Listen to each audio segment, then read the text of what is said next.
welcome to today's live webinar, Building a Profession, Helping Principals Become the Leader of Change, Part 4. My name is Susan, and I will be in the background answering any WebEx technical questions. If you experience difficulties joining the WebEx session, please contact WebEx Technical Support at 1-866-229-3239. Please note that as an attendee, you are part of a larger audience today. However, due to privacy concerns, the attendee number and list is not shown for all attendees. Attendees will remain in a listen-only mode throughout the presentation. And as a reminder, today's call is being recorded. We're holding a Q&A session at the conclusion of today's presentation. You can ask an online question anytime throughout the presentation today by simply clicking on the Q&A panel located in the lower right corner of your screen. Type in your questions in the text field and hit send. We invite you to sit back, relax, and enjoy today's presentation. I'd like to introduce your moderator for today, Karin Chenoweth, resident at the Education Trust. Karin, you now have the floor. Thank you, Dan. To be a successful leader of any school, but particularly a high-poverty school, requires a deep belief that all children can be successful, but that belief needs to be coupled with a knowledge of how to use the power of the principalship. Today we're going to talk with an instructional leader who knows a great deal about how to help all children be successful. Sharon Brittingham was made principal of Frankford Elementary School in Delaware just as the integrated high-poverty school was put under federal supervision for civil rights violations. Frankford was low-performing and characterized by low morale and discipline problems. A few years later, it was one of the top-performing schools in the state. Today, the manager of Delaware's Race to the Top Development Coach project, and as a coach of 3 principals, she thinks a lot about how to help other principals get the same kind of results that she got at Frankfurt. What she has to say will be of interest to educators around the country. But before we start, let me introduce myself. I am Karin Chenoweth, writer-in-residence at the Education Trust. With me is Christina Theokas, who is Director of Research here at Education Trust. Together, we wrote, hold on, I'm going to pull it up. Together we wrote Getting It Done, Leading Academic Success in Unexpected Schools. Hi, Christina. Hi, Karin. As many of you know, it's the mission of EdTrust to improve the academic achievement of all children, but particularly children of color and children who live in poverty. Part of our work here involves learning from schools that are doing an especially good job educating children of color and children who live in poverty. We are happy to be partners with the Wallace Foundation, which has not only supported the key research that establishes the importance of school leadership, but is engaged in a major effort to try to systematically develop the school leaders our schools need. Today's conversation will be interesting to others who are grappling with how to ensure all schools are led by effective principals. Well, Sharon, I'm really looking forward to today's discussion. Good afternoon. I'm really excited. It's a beautiful sunny day in southern Delaware. So the way this webinar will work is that the 3 of us will talk about your statewide efforts to ensure the principals understand how to lead academic success in their schools. To our audience, I want to remind you that we welcome questions at any time, and Christina and I will be monitoring those questions, and we'll try and work them into the conversation as appropriate, but around 40 minutes, we'll turn over the conversation to questions altogether.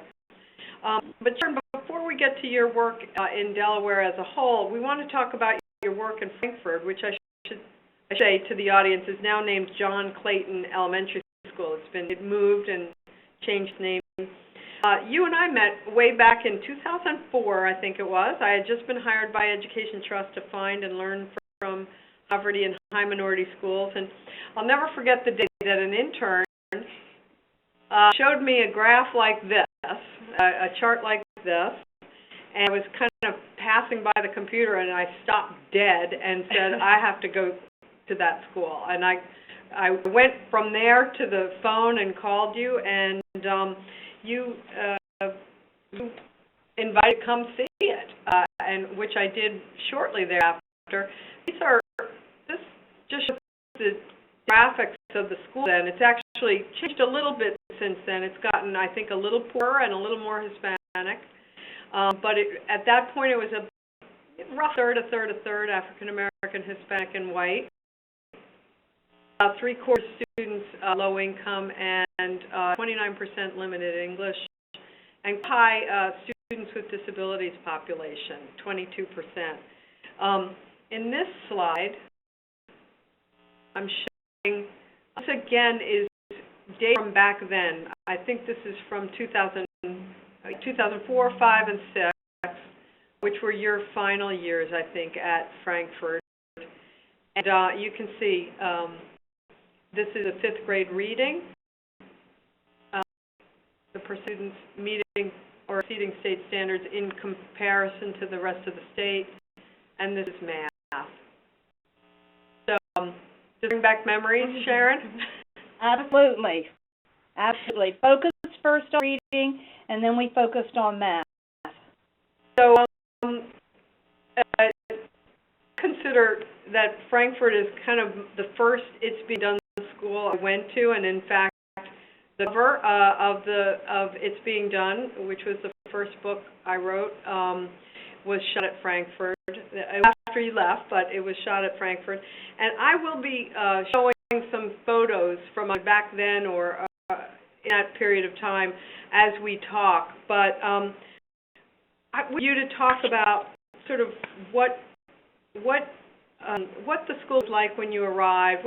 Give us the context of the school. To this district from another school district on the other side of the county.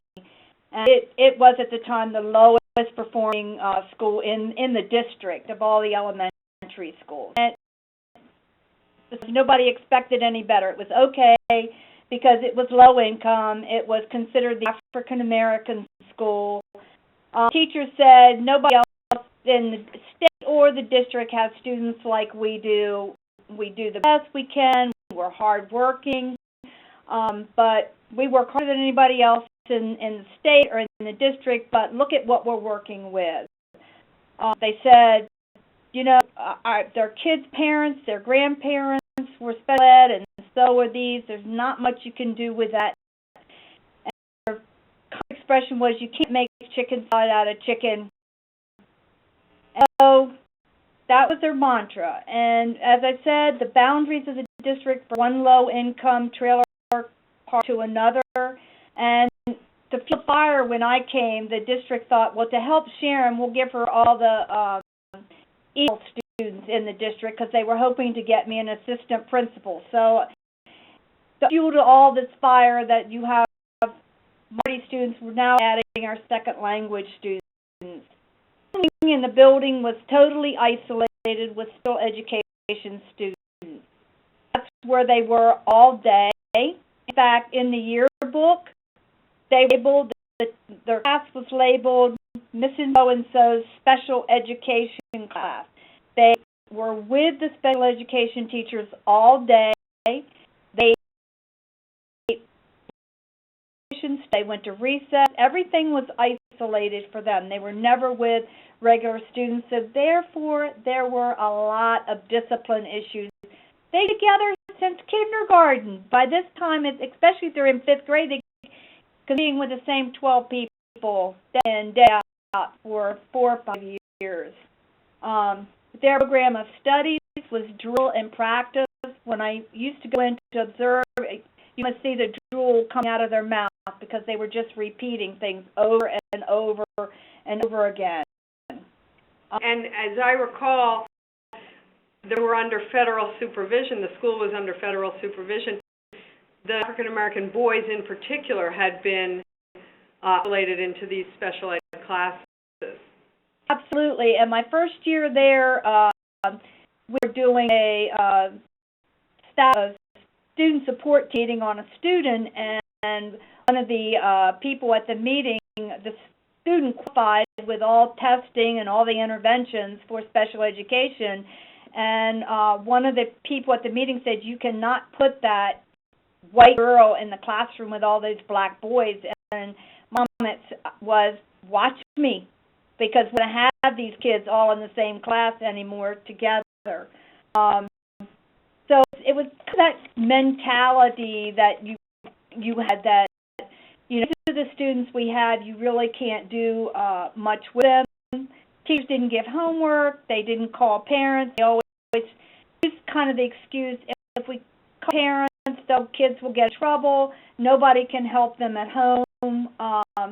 Teachers who had campaigned up and down the state against accountability and standards. But I say, the perfect alignment of stars came when I came. There had been a new superintendent the year before, and she had a vision that all students could learn and set that expectation for all of us. It was a big paradigm shift in the district. Not to make any major changes over the first year, but she also said that change had to be made, especially in that wing of special ed students. Second, as you talked about that Office of Civil Rights partnership that we had, I could use that kind of as a mandate. Teacher, you want to be taken over by the federal government if we don't make some changes. What we're doing is illegal. So that kind of was a big focus, that we were segregating special education students, we're over-identifying African-American males, and we also had over-referral and discipline issues of our African-American students.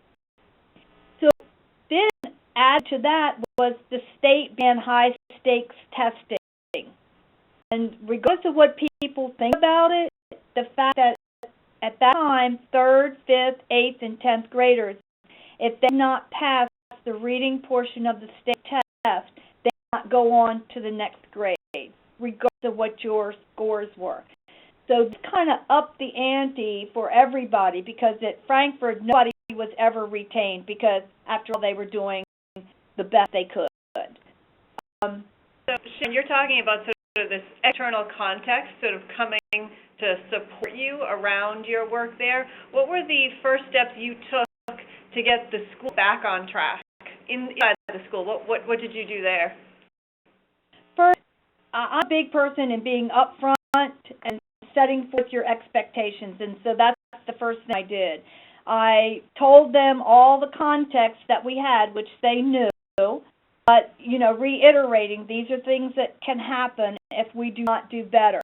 And so I basically said you had to learn how to make chicken salad out of chicken, and so that became my thing. You got to figure out how to do it. It's really a special meaning for us because we're a large poultry producing area, and we actually had chicken near our school. In addition to setting forth my expectations, I also said, I'm going to provide the supports that you need to ensure that the kids are successful. And then instead of you working harder, we're going to do some working smarter. And I told them specifically, when I come to your classroom, this is what I'm looking for. Evaluation, a formative performance appraisal on every teacher 3 times and gave them a summative. So we're getting the feedback. So as soon as I got around that, Sharon expects you to tell the kids what they're learning and why they're learning it. So it became kind of, this is what she's looking for. Even though I had told them that, it soon got around because I was observing everybody. I told them I want to see active student engagement. I want to see higher order thinking. I want to see visual, oral, and kinetic activities. I want to see the kids working harder than you are. And so it just kind of was telling what I expected, and then I monitored it. I monitored it with walkthroughs. I monitored it with a teacher evaluation system. And when I saw that they needed supports, I gave them the supports to be able to do what we were looking. And I monitored everything. It was amazing to me my first year there that all the time I did an audit of time lost walking to and from places, going to the bathroom. Their procedure for the bathroom was 3 people in and the rest stood in the hall doing nothing. 3 people out, 3 people in, 3 people out. It took 30 minutes just to get a class in and out of the bathroom. So we I said, this doesn't work anymore. I gave them a time audit. We analyzed that, and we said, you've got to come up with procedures that would get people in and out of things that are non-instructional, non-academic faster. I helped create, I think, a sense of urgency. The teachers were developing, how can you do this? And so they did that. I also think that a big part of it was I listened to them, I listened to their concerns. They were big, everybody was it was the whole language piece at the time, and they said, the whole language doesn't get, our kids need phonics. So we investigated and programs, we piloted some, and then we implemented a phonics program for the students based on what they wanted. And then I monitored the implementation of the program to see how it was working. And my reading specialist and special education coordinator helped us monitoring and providing supports to the teachers. So if a teacher was having problems implementing the phonics program or some of the other programs, they would go and provide them support.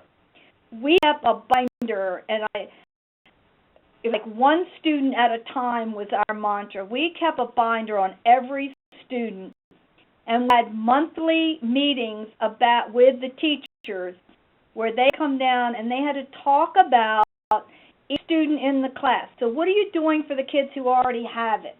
What are you doing for the ones who don't? Who are the kids you're concerned about? What are your interventions that you've done? How are you monitoring the interventions? As I said in the beginning, usually automatically they want to refer somebody to special ed without trying any classroom interventions. So that they knew when they came down. So what have you done? What are the things, what are the strategies have you done?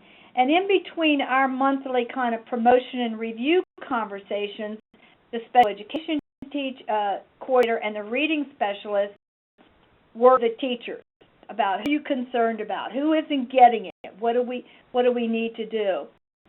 The teacher also, of course, as Kim said, the discipline was a lot of discipline issues, but they needed support, they needed strategies. So that first year, I really became the enforcer. I showed them that I would manage the discipline, but then I said, I can't be the prison guard and be the kind of leader I want to be. You have got to come up with some strategies. So they developed over the summer, free time. They came in on their own. They developed a program called Stop and Think about making appropriate choices as their program, and we implemented it, and the discipline referrals drastically decreased. Because the goal was, how do we keep the kids in the classroom? They can't learn if not in the classroom. So our discipline issues decreased. We always were celebrating successes, any kind of academic success we could. Once the teachers started seeing our kids can do it, it was just a major turnaround. They can do it. Very proud of the fact that kids were achieving, and we were one of the top schools in the district. So it was really kind of a turnaround for them. Oh, we can do it. And I was able to retire because one of my special education teachers who really believed in direct drill and special education students, drill and practice, in a teaming situation, and he came to me and he was almost in tears and said, I can't believe the disservice I did to kids. I never believed they could do what they're doing, and I see by being in a regular class with regular education students and that the level of work that they are doing, I'm amazed. So that's when I retired, because I felt like I'm impact there.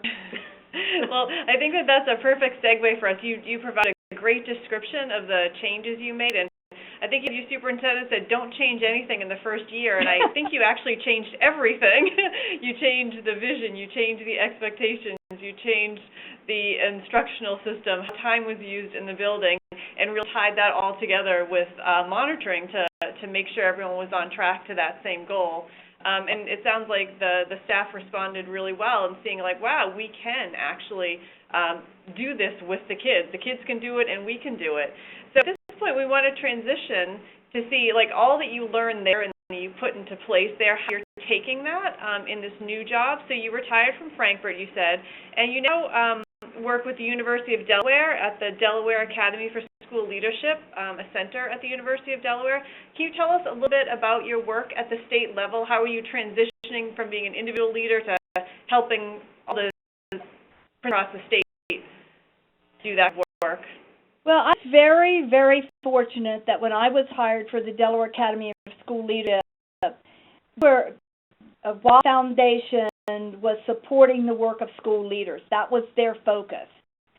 And so over 10 years, I got wonderful training and development and meeting people from all over the United States and learning about what was working. So Wallace supported us in the development of the Distributive Leadership Project. So I got to run the Distributive Leadership Project statewide. And I worked with 10 schools and their leadership team on distributing leadership. And it's interesting because a lot of those people now who were principals then or either on the leadership team have now gone on to either other positions, but whole project. We, at that time, Wallace supported. Talk a little bit about the theory of distributive leadership or what the idea behind distributive leadership is. We had to work with Spallon, and he came and worked directly with our schools and leadership team. So we would have meetings months where the principal and the leadership team would come, and then they would pick areas of expertise on that leadership team, and then they would go back and perhaps one group would work on school and community, another group would work on something else. So it was finding people's strengths and the area of expertise. We all know the principal can't do everything, but the principal can distribute kind of the leadership. It's not giving out over their job. It's saying, oh, who can lead and help other people in best practice instruction with reading or with math or getting community involvement. So it was really involving everybody in the school and everybody having a role. Josie kind of talks about it as it's being on a dance floor that sometimes you're on the dance floor and sometimes you're not. But when you have if you're the expert in the cha-cha, then you come forward and you help teach people the cha-cha. But if you are hip-hop, then you come forward with hip-hop. But it's bringing people in with areas of expertise to help the whole school grow. Mm-hmm. So that was a great project that we worked with. As I said, some of the school leaders now continue talking about that. We also, through Wallace, were working at the 3 universities in the state to help them develop their ed leadership programs. And we were able to use information from quality measures to help evaluate that, to go in and do audits of what they were doing. And everything kind of brings together. So what does a school lead to know? How do you prepare them for it? We have an Aspiring Leaders program, and 100% of those people who were in that program who did internships within the schools now are in leadership positions throughout the state. So it was succession planning in the districts. So we did a lot of stuff. We partnered with national boards to have national boards for principals, and they're working on completing their project right now. We managed throughout the state coaching and mentoring program. So we used the New York Leadership Academy. We did a lot of stuff after what they did, and we taught all of our coaches and mentors how to work with principals. And we used Jody Spiro's Leading Change Toolkit when we went to schools to help principals be able to lead change and know when you're ready. We had people again, through the Wallace Foundation, we were able to bring in people from all over the United States to run ours and colloquiums. So I got to hear all these things from various people around the country about how to hire the best people, how do you nurture the best people, and so great ideas on how to do that. And what it did is, in my work now, people knew me then throughout the state. So I had credibility from being at Frankford, but I also had credibility from being in a part of all of these networking opportunities that I had my work with throughout the state, and bring people and kind of, being a resource provider to schools and school districts. And so, that's part of it. My work now with the Race to Top Development Coach Project is direct coaching about Delaware Performance Evaluation System. And so I have 9 people who work with me, and they go and do one-on-one coaching of principals as they're observing teachers, as they're conferencing with teachers, as they're providing feedback to teachers to make it meaningful. They're in the schools, so Delaware is one of the many states that has put in a statewide teacher evaluation system that really requires principals to be expert evaluators of instruction. And first of all, just out of curiosity, are you finding that principals are expert evaluators of instruction in general? That is. So what we're finding is, and that's one of the things that, the development coaches have to assess as you go in to coach and mentor somebody. You do walkthroughs with them and say, well, tell me what you saw. So one of the big issues in Delaware, truthfully, was nobody was monitoring the system. They're in the state who haven't been observed in 10 years prior to the implementation of Race to the Top. Now we have an electronic management system where you have to enter the date of your conference, your formative evaluation. And the state is going into districts and doing audits on that. Get to your question, what we find, especially with Development Coach Project, is our principals know what good instruction is. They don't know always how do I take that teacher to the next step. Our evaluation system is built on growing teachers professionally. So how do you grow teachers? How do you help them? How do you go in and say, have a conversation about what you saw? And ours is all evidence-based. So I saw this to increase the number of students actively engaged. So again, all depends on the background and the level of the principal, but I think by having the coaches that found that they really do know instruction, they may be lacking is how do I convey that to my teachers, what I really want. Seems to be where we're doing a lot of work. Do they have a sense of how to fit that into the overall job as a principal?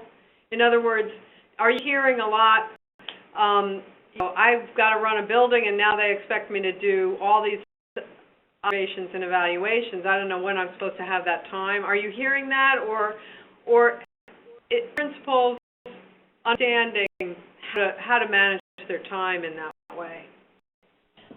It all depends. If Dr. Fortine, University of Washington, is doing a study, and preliminary reports kind of say that if you have one of our development coaches, they're able to make connections between school movement, the evaluation system, walkthrough, and all their initiatives. They're making those connections. And also have in Delaware mandatory PLC times. These principals who have a coach are making that connection. Principals who don't have a coach are always making that connection because they just see it as one more thing to do. It's time consuming. It's things to do besides observe teachers and evaluate them. So it's as a move to kind of, make sure every have a coach and support to help them. And that's one of the things through I think the state is trying to move is let's give these principals support and let's give people what the develop sustainability. Let's give them to the district on how you support them. Say now have every district's required to have an expert evaluator who reviews and reads the formative evaluation and is supposed to give feedback to principals and help across their district calibrate what's been written. The process now, we're only in the second year, but it's I think we've seen a lot of move toward calibration, understanding what she's written in the formative. Like you're creating a system that can be sustained over time as well by building it into district operations, by recognizing that there's a central office staff person within every district that needs to be an expert in this. Are there other choices that you're making as well to be able to sustain this so eventually across the state of Delaware there's going to be a good principal in every school? So we're really working toward helping districts develop a sustainability plan. So how do you make sure that the district has supports to give the principal? It's really being a principal, and a lot of times principals do not get any feedback about it. They do a faculty meeting. Who gives them feedback? Rarely ever do they get feedback. They do a conference with a teacher. Do they get any feedback? Has anybody said, well, here's what you did. Now, can you tell me how this conference went for you? We don't see that, but I think that's what we're moving forward.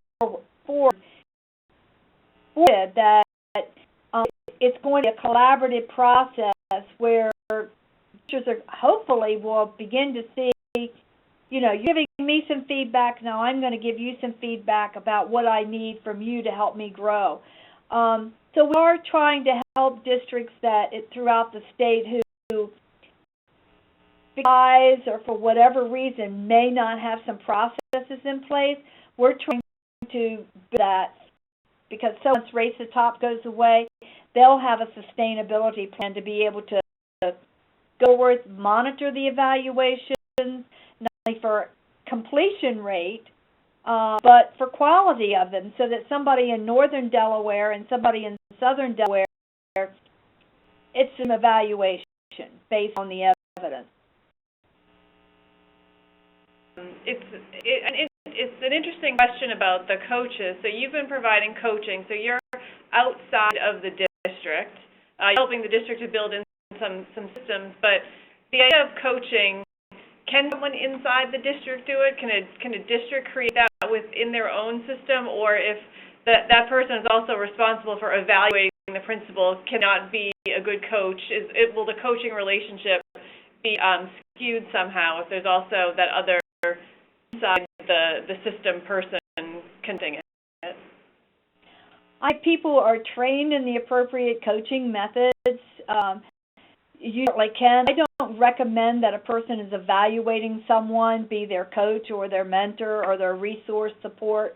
I think you have people at the district who are be resource providers and can work with them. But personally, I don't think it should be somebody supervising them. I know that I'm able to go in and be upfront and honest because I'm not I evaluate them. So I can say things like with one of my principals, I said, you got to take your apron off and get out of the cafeteria. You're not monitoring instruction if you're serving kids food. So with a principal that didn't have credibility because he came from the elementary school to the high school, we kind of brainstormed ideas about that. I think a district person could do it, but I think sometimes, I think that could be sustained if you teach people different forms of coaching, but I don't think it should be someone who is evaluating them. Although I will say, superintendent was a wonderful coach to me when I was at Frankford, and would provide ideas in a non-judgmental way. But we also had the way we did frequent conferencing, and she did come and observe what I was doing. So you're a superintendent who actually came and watched you in your job and coached you. That's a usual relationship, I would say. Throughout the year, we would have 3 visits with her where we had to bring data, and we had to tell her where we were with our goals, where we were with how we were monitoring instruction, kind of some of our concerns, and then we could talk to her about how do we move this forward. And there are 15 schools in the district, and she did that with every principal, and then we trained that we were growing our assistant principals, so we were trained to have these same kinds of conversation. And so if my Ps led a faculty meeting or an assembly, I would give them feedback on that. I think you have to give people feedback, and too many times I think in education, that's part of, I guess, our personalities, and we're nurturing people, that we don't always, we're afraid we'll hurt somebody's feelings if we give them open, honest feedback about something that's not working. Or something that's working, I think we overdo the positive and not always say, are you aware that you're doing this? So I think that's, I think whole coaching and mentoring and putting resources, as a principal, you don't always know all the resources, hence distributive leadership, hence knowing who at the district level can be a support for is critical. But somebody has to kind of facilitate that. It doesn't just happen. To me, what you're talking about is really building a profession, which is how it's this webinar series. But instead of having these isolated practitioners working all by themselves in isolation, you're talking about building a system of support that is, people supporting teachers, superintendents, and other district people supporting principals, and now, to a certain extent, and I don't understand, the size of Delaware makes this a possibility more than other places, but in a small state like Delaware, you've got a state support of principals and of district people as well. And this seems like, as I say, it's really actually building a profession rather than sort of casting, these isolated individuals and saying, be a Superman. I mean, we began, this year, we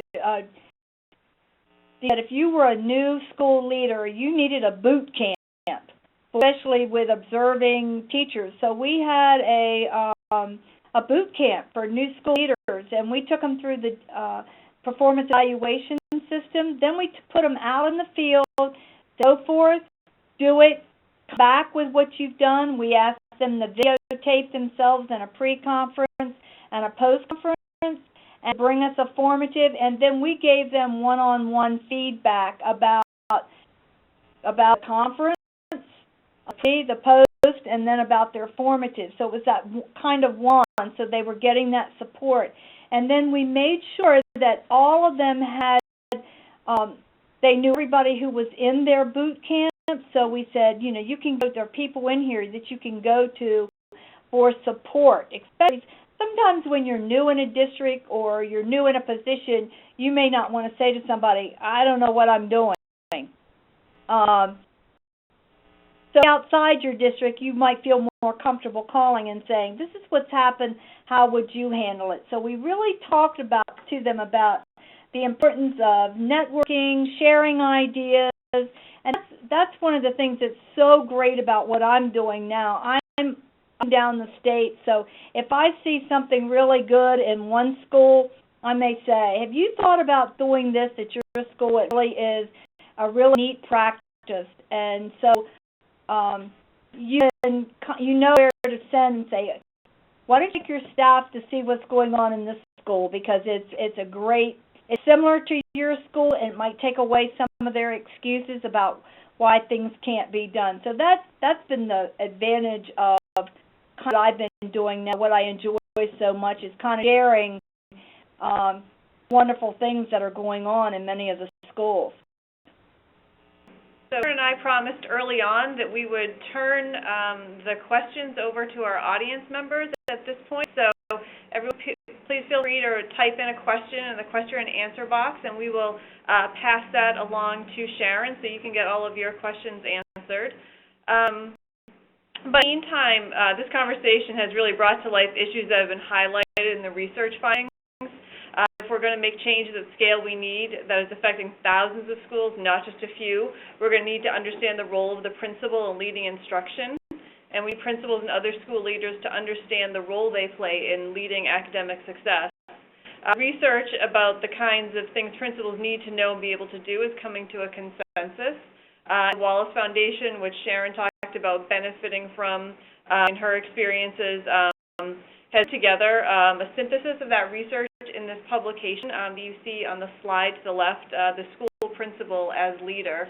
So I think as Sharon was talking about what she did at Frankfurt, I think she listed all of these things and described them to a T, what she naturally did there, and I think the research is really coming to consensus on just those things are important for a school leader to do, and it's been really helpful, Sharon, to hear you talk about what a school leader does, what the district's role and responsibility is, what the state's role and responsibility is, and how you can create a coherent system to ensure we have strong leadership in schools. Yeah. So just so that everybody knows, you can type a question in the Q&A box, and you can type a question into the box and then hit send, and that will go to everybody. But we have one question, which is somebody, and it's what happened to Frankfurt after you left? Was the culture and climate so strong that it extended past your principalship? Well, I would like to say a lot of the research I read says, the wheel just keeps on moving. It did not exactly happen. When I left, my reading specialist also took a job at district office. There was some staff turnover. A person with high school background came to my school. Did not have the same philosophy I had about high expectations for teachers and students. Took away a lot of the before-school program, the after-school program, things within the school day. And unfortunately, the scores began to increase. Of course, accountability stakes went up also, so in all fairness. There were some issues between the principal and the assistant principal, and the whole idea of expectations for everybody. And my philosophy is you raise students' self-esteem by raising their reading and math scores. And the person who followed me felt that all these extra programs took away from their self-esteem. Fortunately, now that those people have left, and there's a new principal there who came last year, she has the same philosophy I do. She is no nonsense. The expectations are back, and the scores are going up. So about setting those high expectations, create that belief that you can do it, monitoring the expectations. I talked to the principal the other day, and she was saying that she saw some of the data, and she went to one of the grade levels and said, your scores are not where I want them to be. What are you going to do about it? So again, that distributed leadership, not I do something about it, what are you going to do about it? come up with a plan by Friday, we'll talk about your plan. And so, then the scores come back up. It's about support and setting expectations for what you want. I think that's very, it's just clear. Teachers need to know what you want and what your expectations are. They'll work to it just like the kids do. That's another question from an audience member.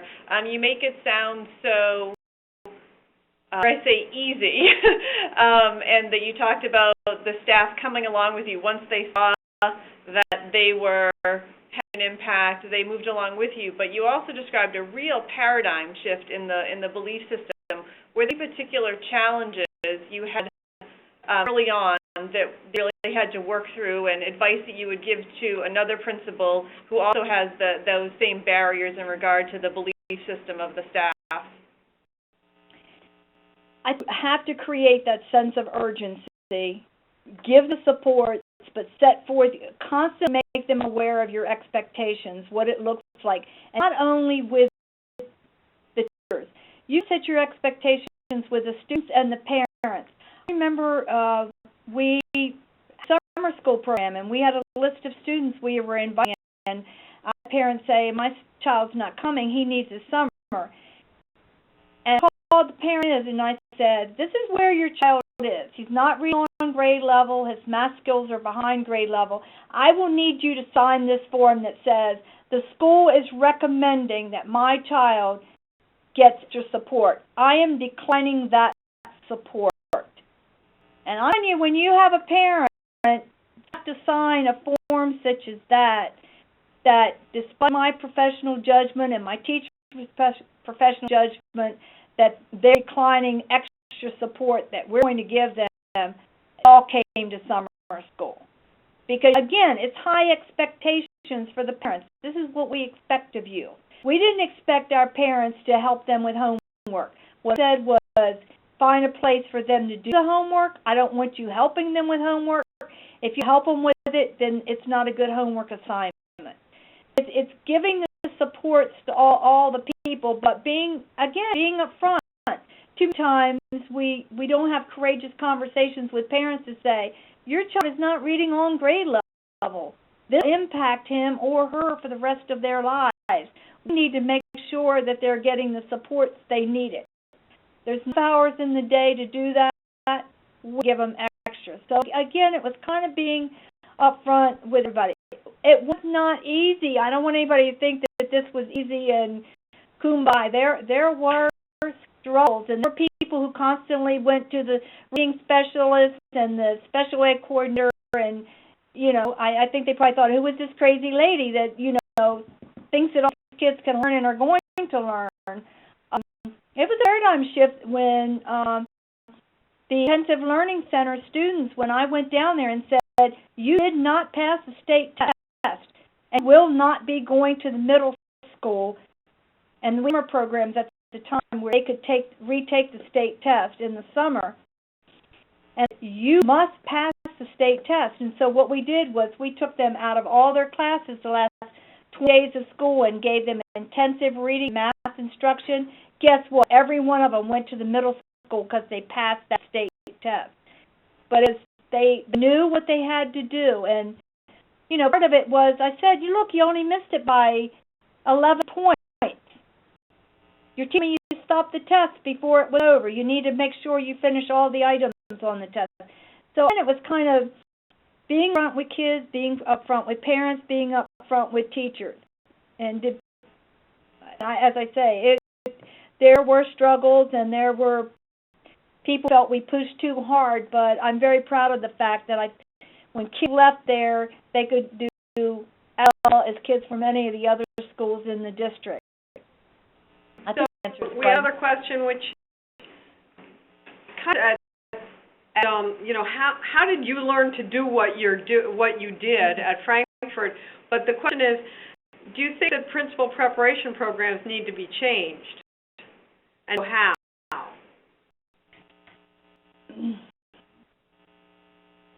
I don't know if it's principal's preparation program, because I do think there needs to be more internships. I think there needs to be more on-the-job training. when we're developing teacher leaders and giving them opportunities, I see too many people applying to be a principal or an assistant principal who have never held a leadership position in the school. So we're putting them out there to handle situations. They've never had a confrontational situation because they've never been in that situation. So one of the jokes to the state is, I can't always fix everybody because you didn't let me hire who I wanted to hire. I think there's certain dispositions taught in the MED programs, school leadership and supervision, and we used to do scenarios where they had to have courageous conversations with a teacher or with a parent, and I would have people say to me, I don't like confrontation. And my comment was, then probably should not be an administrator, because you're going to have teachers who challenge you, you're going to have parents who challenge you, and kids. So you need to know how to, I think anybody likes confrontation, but you need to be able to address the situation. And there are protocols for that. You can learn them. I used to role play almost every conversation I was going to have with a challenging parent, or if I knew a teacher was going to come in and going to be challenging, or they were going to cry, I kind of had role played that out. I knew what I was going to say and what I was going to do. So I do think there's some things that need to be improved in principal prep program.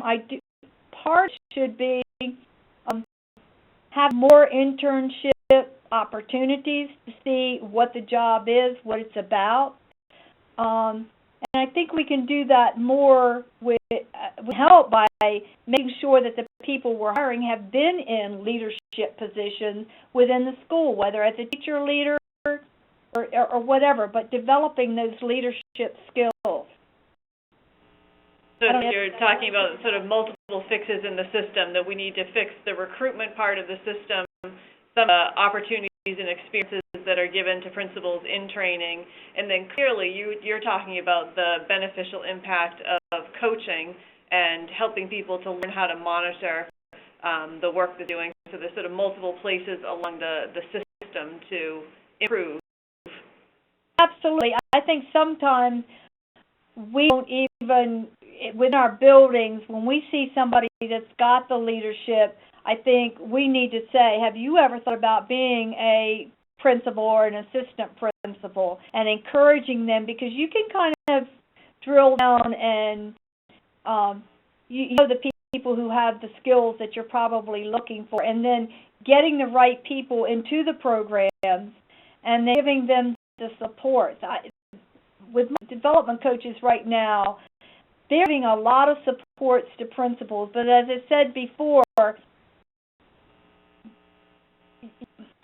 to be coached, you have to be coachable, and everybody is coachable. And that, to me, that's an important of being a principal. You have to be willing to change and learn from other people and be reflective and listen to people. Well, I have to ask you about one of the phrases that I used from you that you said to me years ago, and I use it all the time, because you once told me that you think many principals are majoring in the minors. That just sticks to me, that many principals are, I think you used the example here of some food in the cafeteria rather than of the instruction and help supporting instruction. But I just have to. You came up with that. Did you make that up, or?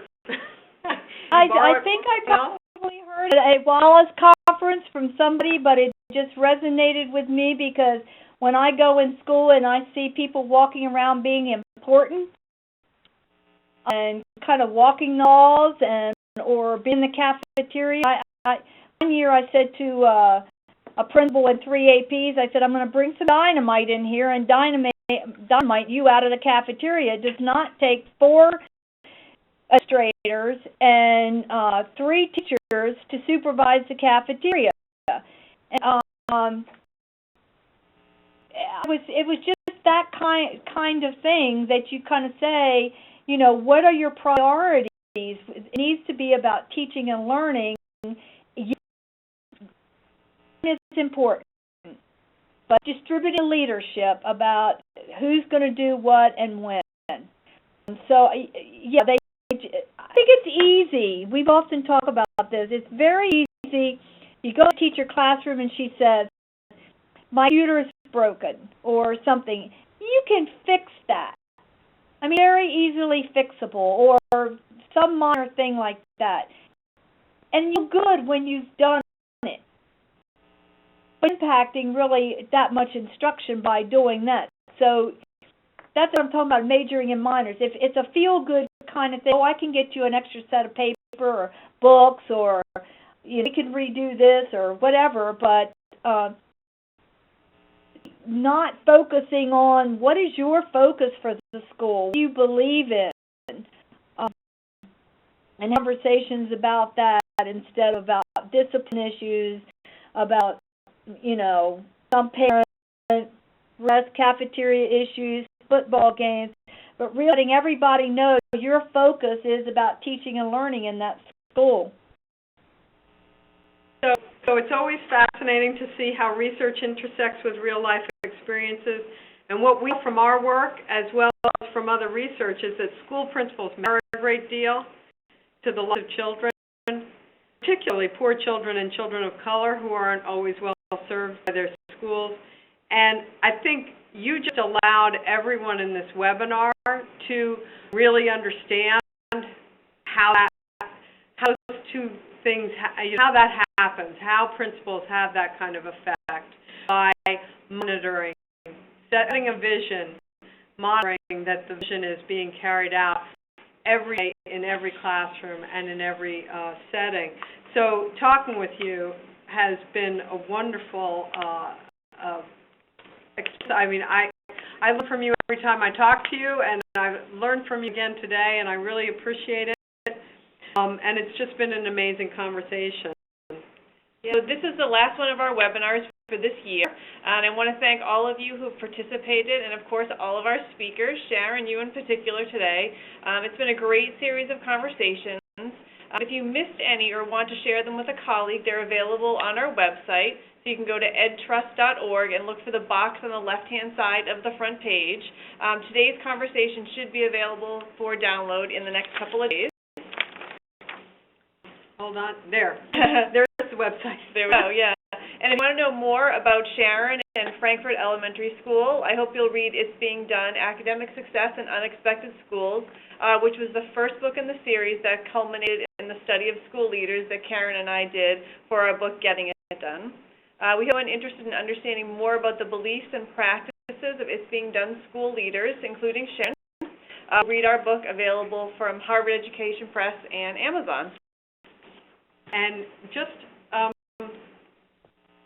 we want to thank the Wallace Foundation for supporting these webinars, which means we're able to offer them free of charge. And we hope if you're interested in any of the issues of school and district leadership that you will go to the Wallace Foundation's website, where they have a plethora of resources.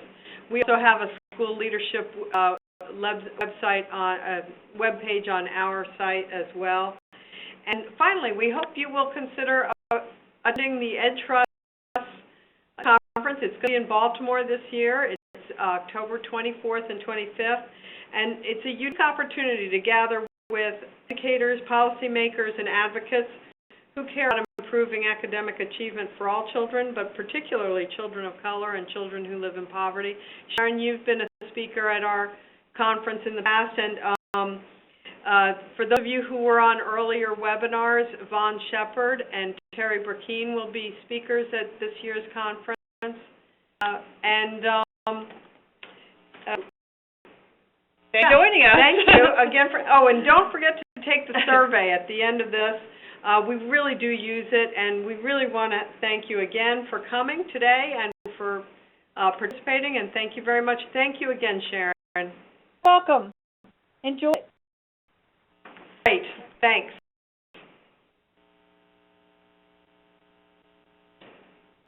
Ladies and gentlemen, that does conclude our webinar. Thank you for joining us, and you may disconnect your line.